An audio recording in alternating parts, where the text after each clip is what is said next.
Assalamu alaikum warahmatullahi wabarakatuh. Myself, Sobiya of class 7th B. I am the student of Fires Education Institute. Today our school has organized food activity. So for that, I made this bread pudding. So for making this bread pudding, I used bread, sugar syrup and prepare milk for that. For garnish, I used some dried fruits like almonds, cashews, raisins, etc.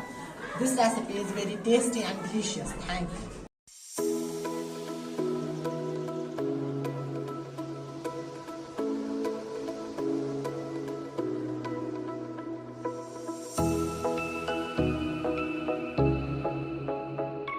Assalamu alaikum warahmatullahi wabarakatuh. Myself Mohammed Ziyabar from class 6 Road number 2. Today our school has organized food activity and I have made this raita for this activity.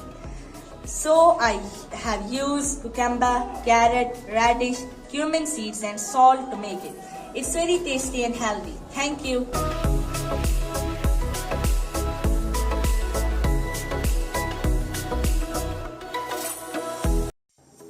Assalamu alaikum warahmatullahi wabarakatuh. Myself Muhammad Misbahul Haq from class 7th B under roll number 2.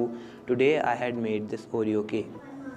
I had used bread and Oreo to cover its edges, and I had also used gems, chocolate and cream to decorate it. It's very easy. You can also try it at home. Thank you.